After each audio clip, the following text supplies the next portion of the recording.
City's a good team.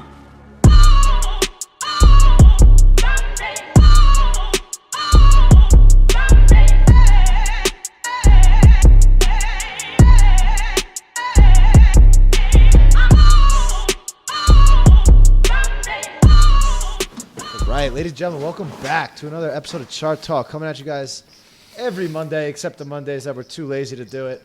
But we're here today. We got some vaccine news. Market's popping again. Let's go. Market outlook. Let's just get us started. We got a 1.25% move higher today in the S&P. The real strength was in the Dow Jones Industrials. You know, we're getting all those reopening stocks have been crushing it on the vaccine news. All those bounce back plays. Very constructive action out of the SPY last week after we got that 4% gap up. We saw a lot of profit taking. Since then, they've consolidated here in this 350 area, turning into new support, and now we're turning up higher. So, you know, market's kind of in that grind up mode right now. You know, got to kind of be long here to take advantage, but, you know, it's still very tricky within the days. But, yeah, that's what are you thinking over there, Ben? If you want to pull up that SPY chart. I got that. So again, the main two things is right now, again, the market's been a little crazy. So if you've been putting on names more recently, an eye to keep on in the SPY would be 350. That's like short-term support. Below that, then we're back into this range, and then, you know, that's what happens in a range of a market. The bigger level is 320 in the SPY. So as long as we're above 320, we're above 350. Who's to say we can't go to SPY 400? So I think just keeping with the trend and knowing your ins and your outs is what's most important. Yeah, I'm personally expecting some short-term volatility. I think we're in a really great macro bull market. I think it's the beginning of a new bull market. Mm-hmm. I think 2021 is going to be great, but I think we'll get some chop in the next couple weeks. I wouldn't be surprised. I'm with you on that. If you want, we'll jump into some of the member ideas. Let's jump right in. All right, so we got Fabio's looking at ENV up through 79. Yeah, it's got to hold this area. See this nice little support area. Just closed weak today. It looks like if it crushes this little 76 area, you know, it's looking more like a short. So if it can hold up this area, turn around and buy some up through 79 on the way up, then it's solid. Mm-hmm. Next, we have this CGNX. And if you zoom out a bit, you'll see this 73 area has been the prior high going back to 2018. All right, that's pretty solid. This would be more of a macro setup. I'm not expecting to make 10% in this name tomorrow, given, you know, the macro level it's trying to take out. It's more of a grinding stock, but you have to love it. Looking to take out that all-time high, gapped up on earnings, nice little move there, consolidated it. Looks pretty good for a longer-term trade. All right, next up we got Tyler Kenny looking at NARI. He's looking at it up through 80. So recent IPO. Love it. Love this one. Yeah, I'm waiting on this one too. Thought it was going to give us a move today, but through that 80, definitely in time. They had earnings last week. Yeah, this one's definitely on the radar through 80. And then lastly for Tyler, he's looking at this QRVO through those earnings highs, so like that 154 half area. Yeah, this is another like macro setup. I wouldn't expect this one. Where's that? Isn't it coming off a big level? Nope. Yeah. All right. So I thought this had a level up here. That makes it a little less attractive. But I mean, yeah, through that 153, 154.50 area. Another one that's just more of a grinder and would be more of a long-term focused trade. Mm-hmm. Next, we got Eduardo. He's looking at ALGN through this like 470. Yeah, I like the area. I like how he's gravitating towards such a strong name. The thing is, it made such a big move on earnings. It just needs to go sideways more. This is definitely the name you want to focus on, but it needs to digest that move a little bit more before you think it could start to rage once again. Yeah. So I just think a couple more weeks sideways. What you got? Yeah, no, I was going to say there's a name later on for top ideas that kind of goes hand in hand with this, where after that earnings gap up, the stock's plan, it flagged for the entire quarter, and now it's, you know, this earnings are good, has that next leg up. But this is a similar example where like it had a big move up. It's got to consolidate that move before we can expect a real continuation higher after the move that it had. Right. All right. So if you want, we'll jump into some of the social media questions. Let's see. The first one is this LOGI through 84 verse 80. Yeah, that makes sense. I mean, it's very, very, very weird action name. I guess I see the level here. It looks like a very news-driven name. I'm not really sure what's up to huge gaps. So whenever I see huge gaps like that, and it's not an ADR, ADRs are traded elsewhere. Gets me kind of just nervous about the news, and I don't really want to put myself in a situation where I could get hurt on some news. So I would avoid it on that respect. But I mean, through that 84, it definitely makes sense. I just don't understand what the big gap up and gap down was about. Okay.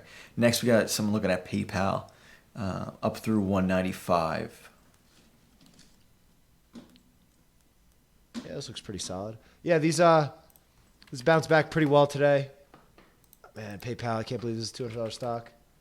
Yeah, I mean, that makes sense. Through that little area, through the last pivot, 95 or so. I like it. Buffett just got in, didn't he?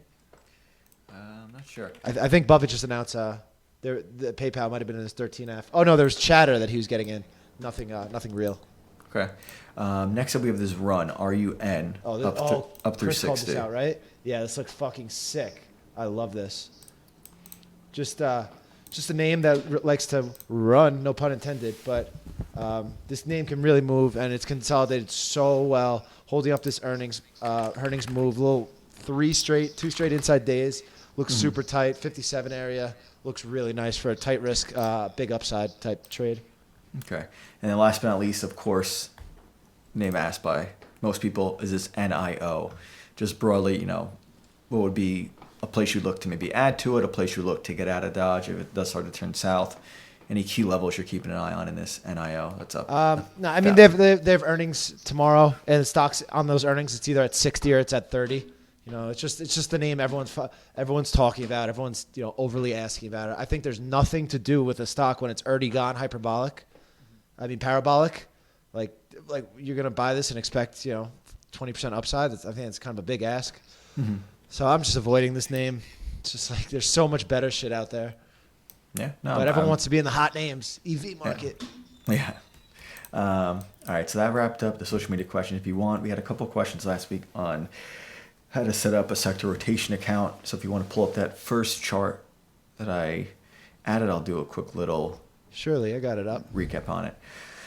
All right, so running sector rotations is a simple strategy we use for longer term accounts.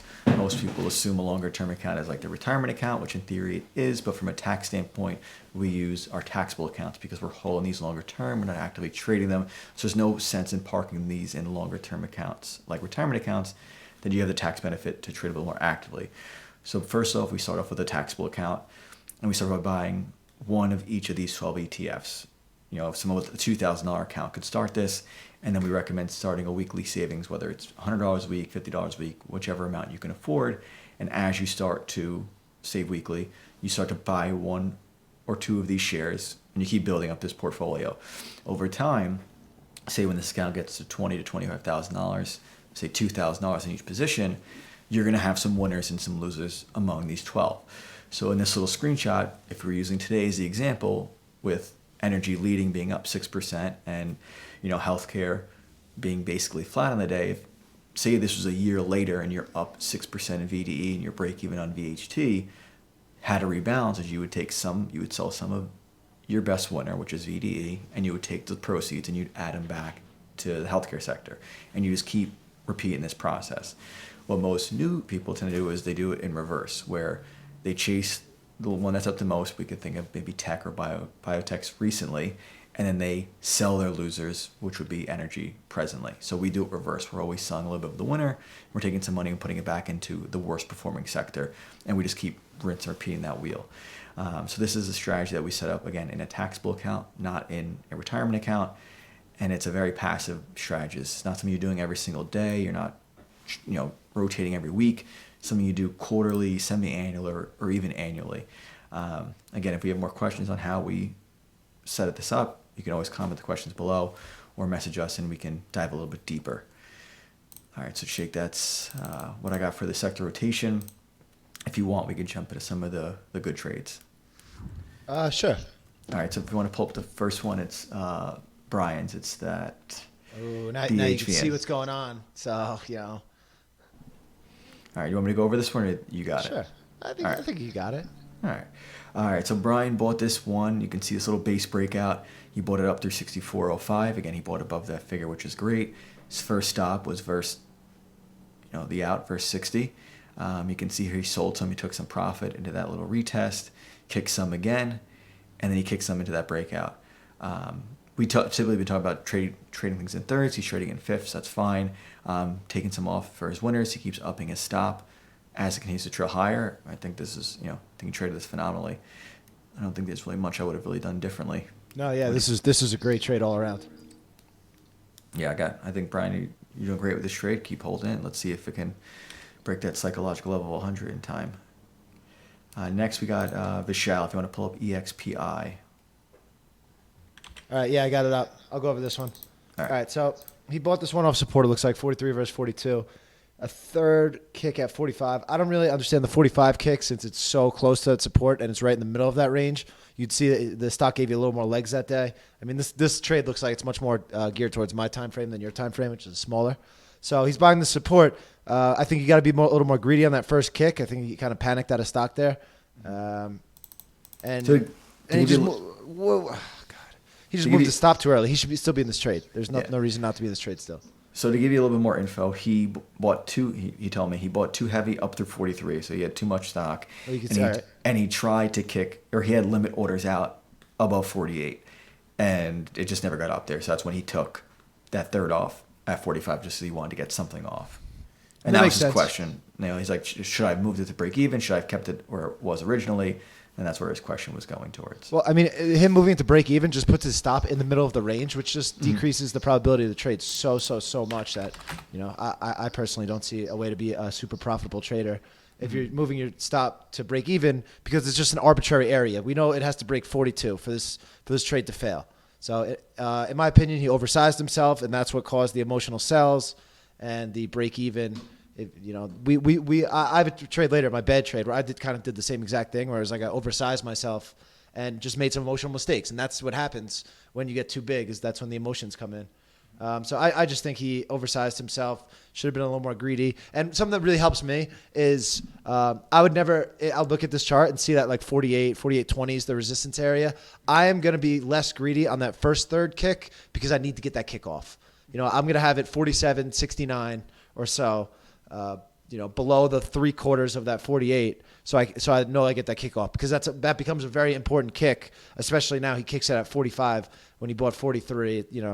That he could have done a lot better with that. So, it's funny with you not even looking at, like, I pulled up like the hourly, and again you're only looking at this screenshot, and you mentioned like having it a quarter under the figure.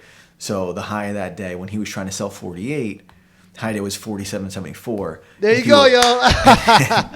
And you would have had his 69s, and you would have got it off where he panicked down at 45. No, I mean that's just experience. I've had that situation happen to me fucking thousands of times. So I was like, all right, you got to get that first third off if you're going to be trading bigger because it's a day trade or what have you. Mm-hmm. All right. So with that, if you want to go over any of your trades, and I'll go over mine, or vice versa, whatever you want. Yeah. We'll start with the winners. Keep it positive. I fucking murdered this FLGT. Oh my god. And I'll show you. You look at this company's earnings. Company generated 882% revenue growth year over year. This FLGT. That's silly. That is so silly. So things like that, this is where I've had all my focus on, like this earnings season, because I think we'll experience some volatility in the market and things like that. So I'm not as gung-ho about very market correlated stocks. But so this FLGT was an example of, now it's like my biggest winner this year already in 3 days, where, so this is earnings day right here. And I was just grabbing feelers and nothing was really going on, but I was still in it. It was only like 10 shares. And then it does nothing the next day. And then I see this extreme volume come in on the 15. Let's see.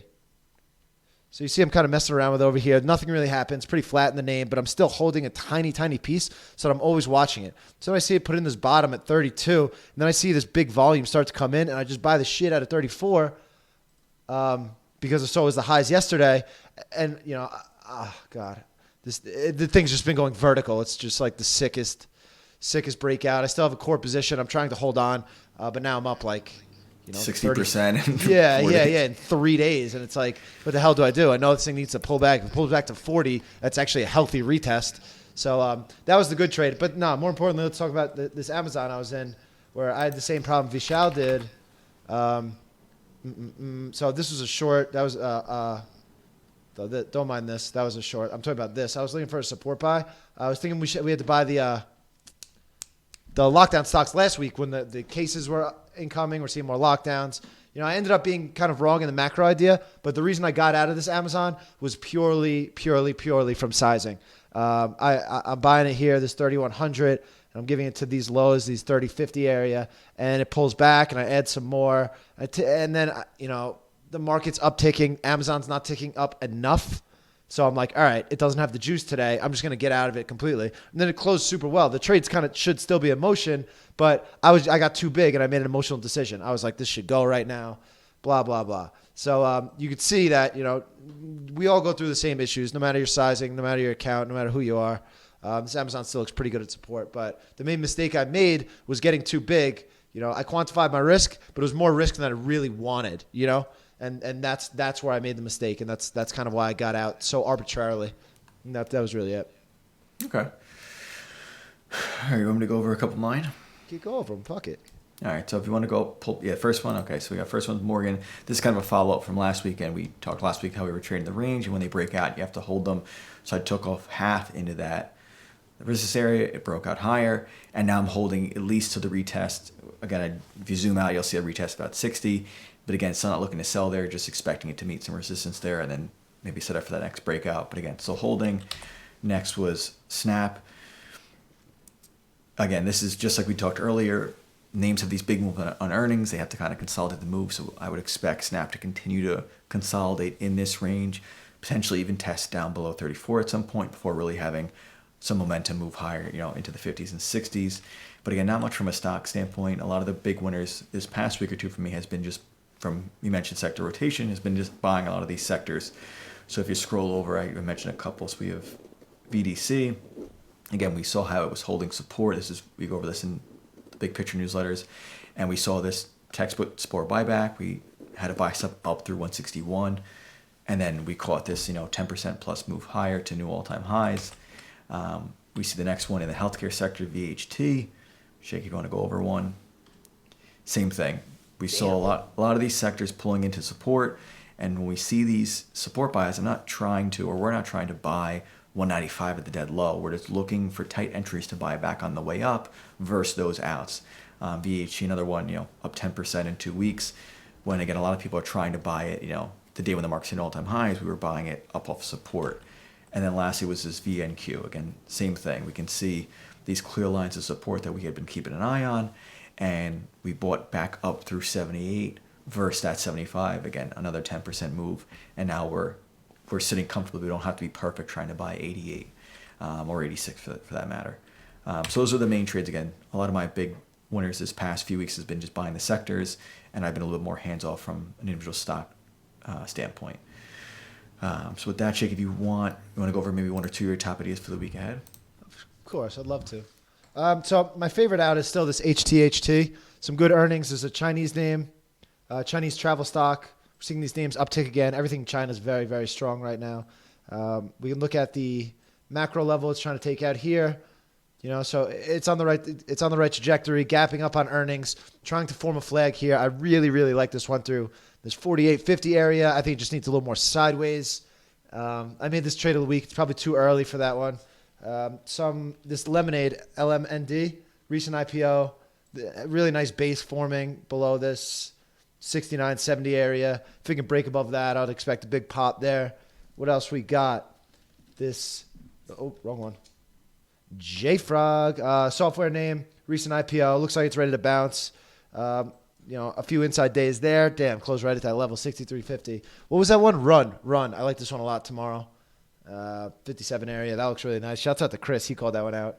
And the snow holding up its support. So I'm watching that one. 245 area tomorrow. I got some more, but I'll save them for the chat. You know. Yeah. All right. So I got two. I think first one you can pull up the chart. Having their emails. I guess you could just pull it up. Pull up the chart. Netflix. Yeah, Netflix. I still think this is one where I made a mistake a while back in CarMax. I got into early for this Netflix. It's like I'm just gonna wait for 500. I see it's still holding up versus 460, but for me, up through 500 will be when I'll be keeping a closer eye. And then this plan again we mentioned earlier. And a plan. Oh shit.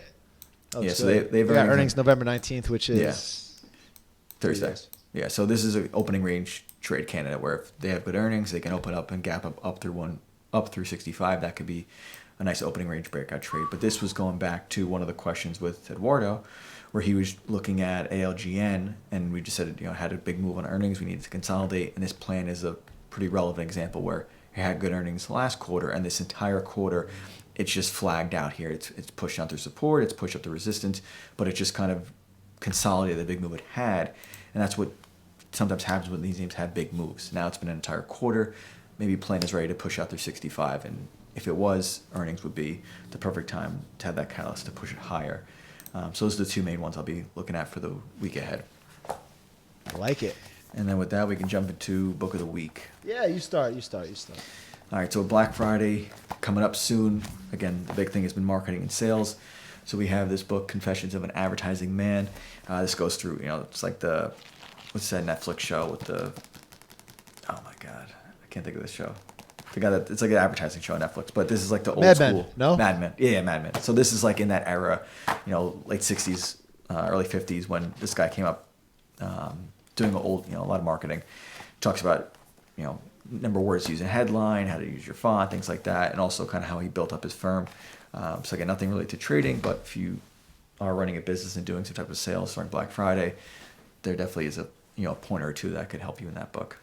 What about you, Shake? What are you reading? It's crazy. I was reading the same exact book, and I wanted No to way. share my favorite quote from the book, and it was, "Where people aren't having any fun, they seldom produce any good work." So I think you really read this book? No, fam. I'm fucking trading right now. The market's firing. All right, I'm not reading shit. I just Googled it. I was like, there's no way I'm like, out of all these books, why would he be reading an advertising book? Yeah. I'll leave that one to you. You can do that one. I'll stick with the trading. All right. So with that, I think we wrapped it up. Wrap this thing up. I gotta go. All right, guys. We'll see you next week. See you next week.